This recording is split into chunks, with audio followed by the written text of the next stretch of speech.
ரேக்கி master teacher அப்படின்னு உடனே இதுல ரெண்டு சிம்பிள் தான் இருக்கு மாஸ்டர் டிகிரியில. ஆனா அட்யூன்மெண்ட்டை பத்தி சொல்லிக் கொடுக்க போறோம். First degree attunement, second degree attunement, master degree attunement. Attunement என்றால் என்ன உங்களுக்கு கொடுத்துருப்பாங்களே,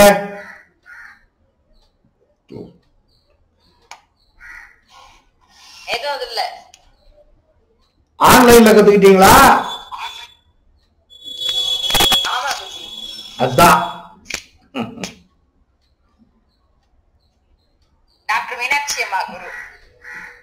நீங்க யாருக்கிட்ட கத்துக்கிட்டு இருந்தா கூட அட்யூன்மெண்ட் நீங்க கொடுக்கணும்னா அதனுடைய உணர்வுகள் உங்களுக்கு கிடைத்திருக்க வேண்டும். சாம்பார் சாதம் நீங்க பண்ணதானே எப்படி சாம்பார் சாதம் இருக்குன்னு தெரியும். இல்ல சாம்பார் சாதத்தை சாப்பிட்டு இருந்தா தானே நீங்க எப்படி சாம்பார் சாதம் பண்ணலாம்னு உங்களுக்கு தெரியும். சும்மா ஃபார்முலாவை கொடுத்துட்டா போறோமா? பருப்பு இவ்வளவு போடு, மிளகு இவ்வளவு போடு, சீரகம் இவ்வளவு போடு, தனியா போடு, போடு போடு போடு போட்டு காமிச்சியா? செஞ்சு போட்டையா? சரி இருக்கட்டும். சோ இந்த அட்யூன்மெண்ட்டை பத்தி சொல்லிக் கொடுக்க போறேன். சிம்பிள் குண்டலினி யோகா,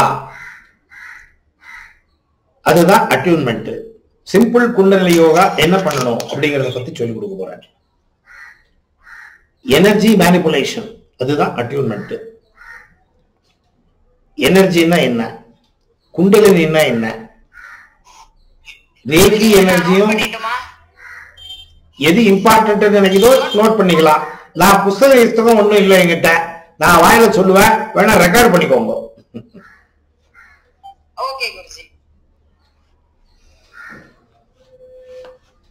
சோ ரேக்கி முதல் நிலை கத்துக் கொடுக்கணும் நீங்க, ரேக்கி இரண்டாவது நிலை கத்துக் கொடுக்கணும் நீங்க, ஏன்னா டீச்சர் ஆக போறீங்க. சோ ரேக்கி முதல் நிலையில என்ன சொல்லிக் கொடுக்க போறோம், நான் என்ன சொல்லிக் கொடுக்க போறேன் அப்படின்னா, நான் ரேக்கி முதல் நிலையில என்கிட்ட வர்றவங்களுக்கு ரேக்கி பற்றிய வரலாறு, ரேக்கி என்றால் என்ன, ரேக்கிக்கும் டாக்டர் மிகாவோசிக்கும் என்ன சம்பந்தம், ரேக்கி சக்தியை எப்படி கண்டு கொண்டார், ரேக்கி சக்தியை பிரயோகிக்கும் முறைகள்,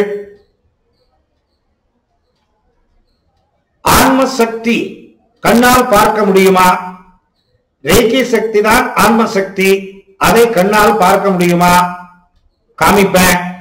ரேக்கி சக்தியை கையால் உணர முடியுமா, உணர வைப்ப. நான் சொல்லிக் கொடுக்கிறது. சாம்பார் சாதம் காரமா இருக்கு, உப்பு ஜாஸ்தி இருக்குன்னு நாக்கில் வச்சு பார்த்தா தானே தெரியும். சும்மா நாப்பாட்டுக்கு காரமா இருக்குது உப்பா இருக்குதுன்னு உங்களுக்கு எப்படி தெரியும்? அதனால ரேக்கி சக்தி என்ன, ரேக்கி சக்தியை கண்ணால் பார்க்க முடியுமா, காமிப்பேன். நான் சொல்லிக் கொடுக்கிற விதம், ரேக்கி சக்தியை கண்ணால் பார்க்க முடியும், ரேக்கி சக்தியை கையால் தொட முடியும், சக்கரங்களை உணர முடியும், சக்கரங்களை பார்க்க முடியும். ஆறா ஒளிவட்டம் கண்ணால் பார்க்கலாம், ஒளிவட்டம் கையால் தொடலாம். ஒவ்வொரு மனிதனுடைய ஆறா எந்த நிலையில் இருக்கிறது என்பதை அளந்து பார்க்கலாம். சக்கரங்கள் பழுதுபட்டிருக்கிறதா அல்லது உபயோகத்தில் இருக்கிறதா அல்லது எந்த சக்கரம் எந்த நிலையில் இருக்கிறது என்பதை சக்ரா ஸ்கேனிங் இரண்டாவது டிகிரியில் சொல்லிக் கொடுத்தார். ஹவாயா டகடா சுஜிரா ஹயாஷி கிட்ட போனாங்க. சுஜிரா ஹயாஷி ஸ்கேன் பண்ணாரு அந்த அம்மாவை. கர்ப்பகோஷம் தலையில இல்ல, வயிற்றுல இருக்குது. வயிற்றுல ஸ்கேன் பண்ணாரு. ஸ்கேன் பண்ணி அந்த வயிற்றுல ப்ராப்ளம் இருக்குன்னு கண்டுபிடிச்சாரு. ஸ்கேனிங்ல தெரியுது. சோ இது செகண்ட் லெவல்ல நான் சொல்லிக் கொடுப்பேன். ஸ்கேனிங் என்ன, எப்படி ஸ்கேனிங் பண்றது. ஸ்கேனிங்கினுடைய மூலம் சக்ரா ஸ்கேனிங். சக்ரால ஏறக்குறைய இருந்ததுன்னா சக்ராவுக்கு சம்பந்தப்பட்ட உறுப்பு, சக்ராவுக்கு சம்பந்தப்பட்ட பாகம், ஒரு சக்கராவுக்கு ஒரு உறுப்பு சம்பந்தப்பட்டிருக்கு. சக்கராவை ஸ்கேன் பண்ணிட்டாவே அந்த உறுப்புல ப்ராப்ளம் இருக்குன்னு தெரிஞ்சிடும். உறுப்பு கண்டுபிடிக்க வேண்டிய அவசியமே இல்லை. ஒரு ரேக்கி ஹீலர் அப்படின்னா சர்டிபிகேட் இல்லாத ஒரு டாக்டர். எம்பிபிஎஸ் டாக்டருக்கு என்னென்ன தெரியணும் அவ்வளவும் சாதாரணமான ரேக்கி ஹீலருக்கு தெரிந்திருக்க வேண்டும். அப்பதான் பக்குவமான ஹீலர் ஆக முடியும். இப்ப ஆயுர்வேதா அப்படின்னா வெறும் மூலிகைங்க, பட்டை, இலைகள், வேர்கள் இது மாத்திரம் அல்ல. அலோபதியில என்னென்ன வியாதி இருக்கு, அனாட்டமி உடம்புல என்னென்ன பகுதிகள் இருக்கு, எந்தெந்த பகுதிக்கு என்னென்ன தொந்தரவு வரும், இதெல்லாம் அலோபதியில இருக்கு. எம்பிபிஎஸ் சேம் எம்பிபிஎஸ்ல சொல்லி கொடுக்கிற அனாட்டமிய ஆயுர்வேதத்திலையும் சொல்லி கொடுக்குறாங்க, சித்தாவிலையும் சொல்லி கொடுக்குறாங்க. சித்தாவுக்கும் ஆயுர்வேதாவுக்கும் அலோபதிக்கும் என்ன வித்தியாசம்னா அறுக்கிறது இல்ல, ஆபரேஷன் மாத்திரம் இல்ல. ஆனா இவங்க என்னென்ன விஷயத்தை கத்துக்கிறாங்க எல்லாத்தையுமே அவங்களும் கத்துக்கிறாங்க. ரேக்கிக்கு பேர் என்ன தெரியுமா? Alternate medicinal therapy. அப்படின்னா என்ன? ரெகுலரா இருக்கிற மெடிசினல் தெரப்பி எது? MBBS, homeopathy, Siddha, Ayurveda, Unani. அதற்கு அடுத்த லைன்ல வர்ற ஆல்டர்னேட்டிவ் மெடிசினல் தெரப்பி. ஒரிஜினல் தெரப்பிக்கு ஆல்டர்னேட்டிவா ரேக்கியை வச்சிருக்காங்க. சோ நீங்க ரேக்கியை கத்துக்கணும்னா தலையிலிருந்து கால் வரைக்கும் உடல் உறுப்புகள் எல்லாத்த பத்தியும் நீங்க தெரிஞ்சிருக்கணும். நான் சொல்லி கொடுப்பேன் என் கிளாஸ்ல, மற்றவங்களை பத்தி எனக்கு தெரியாது. நான் சொல்லி கொடுக்கிற விதம் இப்படிதான். அடுத்து சக்கரங்கள், சக்கரங்களுக்கு சம்பந்தப்பட்ட உறுப்புகள், ஒவ்வொரு சக்கரத்தினால் ஏற்படக்கூடிய ஏற்றத்தாழ்வுகள், அந்த ஏற்றத்தாழ்வுகள் மனதில் உடலில் என்ன விதமான மாற்றத்தை ஏற்படுத்துகிறது, இதை பத்தி 7 சக்கரங்களுக்கு சம்பந்தப்பட்ட உடலுக்கு சம்பந்தப்பட்ட உறுப்புகள், உடலுக்கு சம்பந்தப்பட்ட உறுப்புகளுக்கு எந்த விதமான மனோ மற்றும் உடல்நிலையில் மாறுபாடுகள் வருகிறது, அதை பத்தி சொல்லிக் கொடுப்பேன். அப்புறமா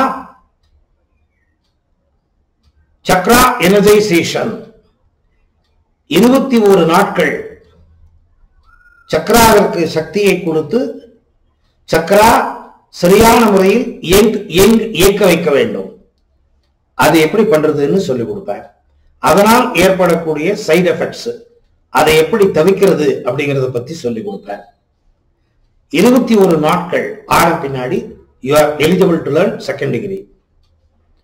செகண்ட் டிகிரியில ஆம்பிளிபிகேஷன்.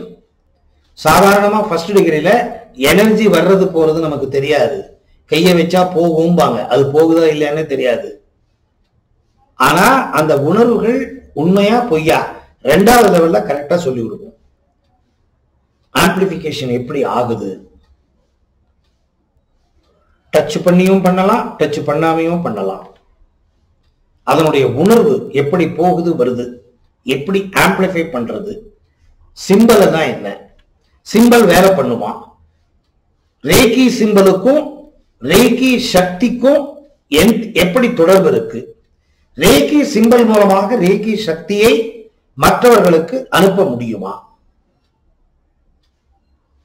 டிஸ்டன்ட் ஹீலிங், உட்கார்ந்த இடத்துல இருந்து வெளியில் இருக்கக்கூடிய நபருக்கு எப்படி ஹீலிங் செய்வது. 4 டைப் இருக்கு, அதுல 4+2 6 டைப் இருக்கு டிஸ்டன்ட் ஹீலிங்ல. அந்த 6 டைப்பையும் சொல்லி கொடுப்பேன். இது நான் கத்துக் கொடுக்கிற விதம், நீங்க எப்படி கத்துட்டு இருக்கீங்கன்னு எனக்கு தெரியாது. இல்லையா குருவே நான் ஒண்ணுமே கத்துக்கலையே, நீங்க சொல்றதெல்லாம் ஒண்ணுமே புரிய மாட்டேங்கிற அப்படின்னா திருப்பியும் நீங்க படிக்கணும், வேற வழி இல்லை. இல்லையா மாற்று டிகிரிக்கு சம்பந்தப்பட்டதை சொல்லி கொடுத்துட்டு டாடா பை பை. ஆனா என்னுடைய நியாயமான உணர்வு என்ன இருக்குன்னு நான் உங்களுக்கு தெரிவிக்கணும். இது என்னுடைய தர்மம், குரு தர்மம். அதனால இவ்வளவு சொல்லிட்டு இருக்கேன். இல்லைன்னா எனக்கு சமாதானம். குருஜி நீங்க எடுக்கிற மாதிரியே எடுங்க, நான் ஃபர்ஸ்ட்ல இருந்தே நான் ஃபைனல் வரைக்கும் நான் பண்ற மாதிரியே பண்றேன், ஒன்னும் பிரச்சனை இல்லை. இது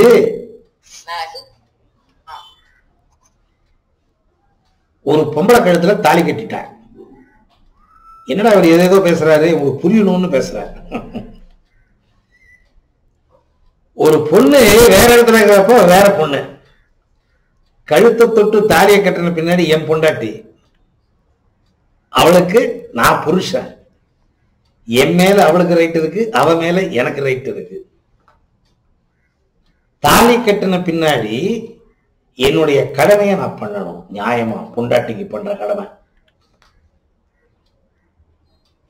பதிவிரதை பதிவிரதை பத்தினி விரதன். இவளுக்கு அவன் அவனுக்கு இவள், ரெண்டு பேருமே நேர்மையா இருக்கணும். ஃபர்ஸ்ட் அதுதான் குவாலிபிகேஷன்.